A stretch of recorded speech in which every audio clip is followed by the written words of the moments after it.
Hello friends, मैं हूं आपका दोस्त CA Shiv Kumar Sharma and welcome to our channel expert advice by CA. तो आप आज अपनी स्क्रीन पे देख पा रहे होंगे, हम आपके लिए लेके आए हैं how to present appeal before CIT appeals. इस वीडियो से पहले जो है हम ऑलरेडी अपनी एक वीडियो रिलीज कर चुके हैं। उसके अंदर जो है हमने सीआईटी अपील्स का जो फॉर्म होता है फॉर्म 35 उसको किस तरीके से फिल किया जाता है, उसके अंदर क्या क्या डिटेल्स होती है, वो ऑलरेडी हम उसके अंदर जो है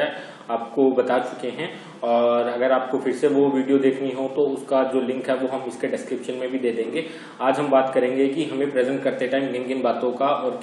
का ध्यान रखना चाहिए और क्या क्या एसेंशियल चीजें हमारी जो है ड्राफ्टिंग के अंदर होनी चाहिए। तो आप लोगों को जैसे पता ही है कि जो शुरू से ही जो है टैक्सेशन मैटर जो है वो एसएससी और डिपार्टमेंट के बीच जो है एक कंट्रोवर्शियल डिबेटेबल इशू हमेशा से ही रहा है। एसएससी क्या करता है कि जो हमारा लॉ होता है उसके अंदर कोई भी लूप होल होता है उसका मैक्सिमम लीगल वे के अंदर बेनिफिट उठाना चाहता है, और डिपार्टमेंट ट्राई करता है कि उस तरीके के सभी लूप होल्स को जो है रोका जाए। और उसके बाद जो है अगर कोई उस तरीके का बेनिफिट लेके अगर कोई एसएससी उनकी नज़र में आ जाता है तो उससे जो है उसकी रिकवरी की जाए। तो इसके अंदर होता क्या है कि जो एज ऑन डेट जो है हमारा आईटीआर फाइलिंग का क्या प्रोसेस है कि हम अपनी आईटीआर फाइल करते हैं सेल्फ असेसमेंट के बेसिस पे, और उन आईटीआर में से अप्रोक्स 1 या 2% आईटीआर ऐसी होती हैं जो एक स्पेसिफाइड क्राइटेरिया के बेसिस पे जो है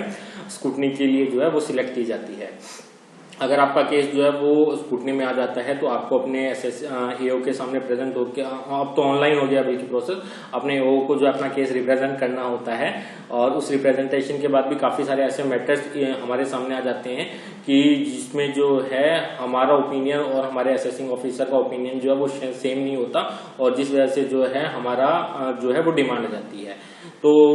लॉ ने हमें एक अपॉर्चुनिटी दे रखी है कि अगर आपका कोई डिस्प्यूटेड अमाउंट है, कोई ऐसा मैटर है जिससे आप सेटिस्फाई नहीं है, तो आप उसकी जो अपील है वो सबसे पहले सीआईटी अपील्स को कर सकते हैं। अगर वहां पे भी आपकी जो क्वेरी है वो रिजॉल्व नहीं हो पाती तो आप आईटीएटी में जा सकते हैं, और अगर कोई क्वेश्चन ऑफ लॉ है तो उसके अगेंस्ट जो है आप हाई कोर्ट और सुप्रीम कोर्ट में भी जा सकते हैं। तो आज हम इस वीडियो में बात करेंगे सीआईटी अपील्स में हम कैसे अपने केस को प्रेजेंट करेंगे। तो जो है अपील प्रोसेस को स्टार्ट करने से पहले जो है सबसे पहले हमें ये देखना होगा कि जिस ऑर्डर के अगेंस्ट हमें अपील करनी है वो एक्चुअल में अपीलेबल ऑर्डर है कि नहीं है। तो हमारा जो section 246A of income tax act 1961 है उसके अंदर काफी सारे ऐसे नोटिस और सेक्शंस को प्रिस्क्राइब किया गया है जिसके अगेंस्ट जो है हम अपील कर सकते हैं। अगर हमारा ऑर्डर उस स्पेसिफाइड जो क्राइटेरिया है उसके अंदर फुलफिल करता है तो ही हम अपील कर सकते हैं, अदरवाइज केस में हम अपील नहीं कर सकते। और इसमें एक चीज का ये भी ध्यान रखना है कि जी जो अपील्स होती है वो हमारी हायर अथॉरिटी के पास होती है। जैसे कि हमारे चैरिटेबल इंस्टीट्यूशंस जो होते हैं उनके काफी सारे मैटर जो होते हैं वो डायरेक्टली सीआईटी के बेसिस पे ही अपील डायरेक्टली सीआईटी अपील से उनको हैंडल करता है। अगर उनके द्वारा कोई ऐसा ऑर्डर पास किया गया है जिससे कि जो चैरिटेबल ट्रस्ट या जो असेसी है वो सेटिस्फाई नहीं है तो उसकी अपील जो है वो सीआईटी अपील्स के पास नहीं जाएगी, क्योंकि दोनों सेम पोजीशन पे हैं, सेम लेवल पे हैं। तो उसकी जो अपील जाएगी वो आईटीएटी के अंदर जाएगी। और जो अपील फाइलिंग का जो फॉर्म है वो फॉर्म 35 के अंदर जो है फाइल किया जाता है, और ये आपको अपने इनकम टैक्स पोर्टल के अंदर लॉगिन करना है। लॉगिन करने के बाद जो है आपको ये फॉर्म 35 जो है ऑनलाइन फाइल करना पड़ेगा। उसके बाद जो है एक चीज जो नॉर्मली क्वेश्चन पूछा जाता है कि जी मैं ऑनलाइन फॉर्म 35 तो फाइल कर रहा हूँ, तो उसके अंदर जो है उसके ऊपर जो वेरिफिकेशन होनी है, जो ऑथराइज्ड पर्सन है उसके साइन होने हैं या असेसी के खुद के होने हैं। तो इस केस के अंदर आपको ये ध्यान देना है कि जो फॉर्म 35 है उसके अंदर जो साइनिंग है वो जो असेसी है उनको खुद करनी होती है, और जो ऑथराइज्ड पर्सन है वो फॉर्म 35 को साइन नहीं कर सकते। और इसके अंदर ईबीसी मोड या डीएससी मोड किसी भी मोड में जो है जो भी आपने आईटीआर फाइलिंग के टाइम यूज किया था उस मोड के अंदर जो है आपको अपने वेरिफिकेशन करनी होती है। उसके बाद जो है फॉर्म 35 किस तरीके से फाइल किया जाता है उसका जो है स्नैपशॉट हम यहाँ दे देते हैं। सबसे पहले जो है आपको फाइल करने से पहले जो है आपको अपनी डॉक्यूमेंटेशन क्या क्या तैयार करनी है। सबसे पहले तो जो है आपको जितने भी आपके पास नोटिस आए हैं स्क्रूटनी के लिए उनको जो है अरेंज करना है, और जिस ईयर का आपका केस लगा है उस ईयर की आईटीआर फाइल जो आपने की है उससे रिलेटेड कंप्यूटेशन, बैलेंस शीट और जो अकाउंटिंग का डाटा वगैरह है वो आपको अरेंज करना है। उसके बाद उस ईयर से रिलेटेड सारी बैंक स्टेटमेंट आपके पास होनी चाहिए। और उस नोटिस को जब आप अपने एओ लेवल पे उसका जब रिप्लाई दे रहे थे तो उनका क्या क्या रिप्लाई आपने दिया, वो भी सारा आपका रिप्लाई आपके पास जो है डेट वाइज अरेंज होना चाहिए। और एक जो सबसे इम्पोर्टेंट डॉक्यूमेंट है, जब आपकी एओ ने जो डिमांड ऑर्डर और जो ऑर्डर की जो शीट होती है वो जो पास करी, वो भी आपके पास होना चाहिए, क्योंकि जब हम अपना फॉर्म 35 फाइल करते हैं तो उसके अंदर हमें जो है ये सारी इंफॉर्मेशन जो है वो देनी पड़ती है। तो इन चीजों को आपको अरेंज, तो हमने अपने फाइल्स तैयार करने के बाद जो है सबसे पहले जो चेक करना होता है, हमें ये देखना है कि जो हमारा असेसमेंट ऑर्डर पास किया गया है और जो हमारे पास सबसे पहले नोटिस आया था, वो नोटिस जो है वैलिड है कि नहीं है एज पर लॉ। एक्चुअली क्या होता है कि जो ये नोटिस वगैरह होते हैं, इनकी हर नोटिस की जो है थ्रेशोल्ड टाइम लिमिट दी गई है कि आप जो हमारे ऑफिसर हैं उनको with in that period in notice जो है इशू करना होता है। वो नोटिस जो है वो एसएससी को सर्व होना चाहिए। और अगर कोई हमारे इनकम असेसमेंट होती है तो उस केस में जो है वो जो है प्रॉपर अथॉरिटी से अप्रूव्ड होना चाहिए before issuing of any notice. तो ये सारी चीजें जो है हमें अपने नोटिस में चेक करनी चाहिए। अगर हमारा जो नोटिस है वो लीगली वैलिड है तो हमें जो है अब जो हमारा असेसमेंट ऑर्डर हमारे हाथ में है उसमें ये देखना चाहिए कि कोई इस तरीके का कोई ड्राफ्टिंग एरर, कोई कैलकुलेशन एरर उस हमारे जो है उस लेटर के अंदर है कि नहीं है, ऑर्डर जो ऑफिसर ने पास किया है उसके अंदर है कि नहीं है, कोई इंटरप्रिटेशन ऑफ किसी सेक्शन की या प्रोविजन की जो हमारे ऑफिसर ने जो है वो गलत तो नहीं कर रखी, और जो ऑर्डर उसने पास किया है वो जो ऑर्डर है वो किसी रूलिंग जो हमारी सीआईटी या पीएलसी आईटीएटी या कोर्ट के अंदर जो है उस रूलिंग के अगेंस्ट तो उसने पास नहीं किया है। ये सारी चीजें जो है हमें चेक करनी होती है, और अगर इसमें कोई गलती होती है तो वो हमारे जो है ग्राउंड्स ऑफ अपील का एक अच्छा जो है पार्ट बन सकता है। तो जो है हमने जो प्राइमरी अपील जो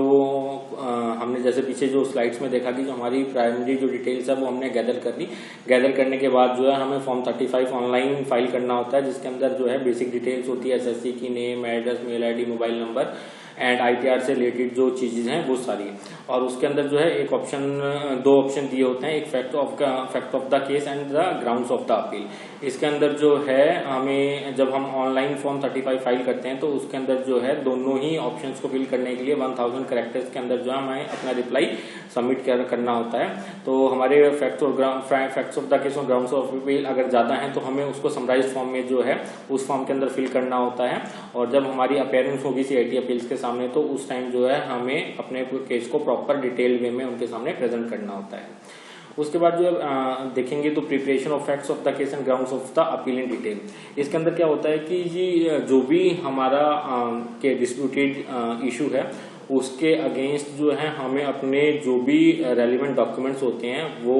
एक प्रॉपर वे में डिटेल्ड फॉर्मेट के अंदर अरेंज करने होते हैं, और उनको जो है प्रॉपर ड्राफ्टिंग मोड में लेके जाना होता है ताकि हम अपने केस को जो है प्रॉपर सीआईटी अपील्स के सामने जो है प्रेजेंट कर पाए। अब जो क्वेश्चन उठता है कि जी सारी इन्फॉर्मेशन मैंने कलेक्ट करनी, तो अब मेरे को अपने जो फैक्ट ऑफ द केस और ग्राउंड्स ऑफ द अपील्स है उनको कैसे बनाना होता है।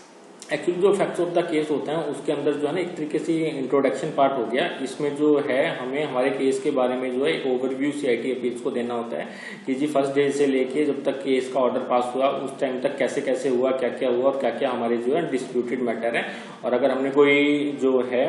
डिटेल जो देनी हो,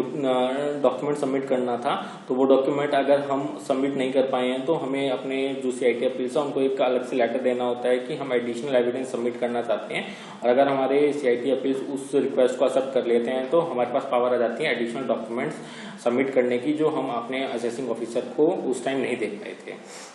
उसके बाद जो है हमें ग्राउंड्स ऑफ अपील पे जाना होता है। ग्राउंड्स ऑफ द अपील जो है वो एक पूरा डिटेल्ड एक्सप्लेनेशन हो गया कि जी किस किस ग्राउंड्स पे हम ये केस जो है आपके पास लेके आए हैं, और कैसे अगर हम इन पॉइंट्स को जो हमारे ग्राउंड्स ऑफ अपील्स हैं इनको अगर हम कंसीडर करते हैं तो किस तरीके से उस ऑर्डर की पोजीशन चेंज हो जाएगी, उसके अंदर डिमांड घट जाएगी जो हमारे असेसिंग ऑफिसर ने जो है रेज करी है। तो इस हमारे जो ग्राउंड्स ऑफ अपील और grounds of appeal and facts of the case है, ये हमारे सबसे क्रूशियल पार्ट होते हैं इसके अंदर। हमारी अपील प्रोसीडिंग्स के अंदर। तो इनको ड्राफ्ट करते टाइम जो है हमें काफ़ी टाइम डिवोट करना होता है और इनसे रिलेटेड जो भी जजमेंट CIT अपील्स और ITAT या हाई कोर्ट्स की होती हैं वो हमें कलेक्ट करनी होती है, ताकि हम अपने केस को जो है स्ट्रांगली जो है CIT अपील्स के सामने प्रेजेंट कर पाएँ। तो जब आप अपने केस को प्रेजेंट कर लेंगे तो उसके दो आउटकम हो सकते हैं कि CIT अपील्स आपकी हेयरिंग को सुन के जो है कन्विंस हो जाए और केस जो है आपके फेवर में कर दे, और अगर आपके अगेंस्ट जाता है तो आपके पास ऑप्शन होता है कि आप जो है फर्दर अपील कर सकते हैं ITAT के अंदर। तो उसके अंदर एक चीज़ और देखी गई है कि काफ़ी जैसे जो हमारे असेसीज होते हैं उनको प्रॉपर लॉ की नॉलेज नहीं होती, तो वो क्या करते हैं कि जब उनका ऑर्डर पास हो गया तो वो उसको थोड़ा सा लाइटली ले लेते हैं, और बाद में जब गवर्नमेंट की तरफ से प्रेशर आता है कि जी आप अपनी जो डिमांड है उसको पे करें, तो वो जो है प्रोफेशनल के पास जाते हैं। तो उस टाइम तक क्या होता है कि जो भी हमारा CIT अपील्स फाइल करने का टाइम पीरियड होता है विदिन 30 डेज वाला, कि जब आपका ऑर्डर सर्व होगा उसके विदिन 30 डेज आपका अपील फाइल करनी होती है, वो जो अपील है वो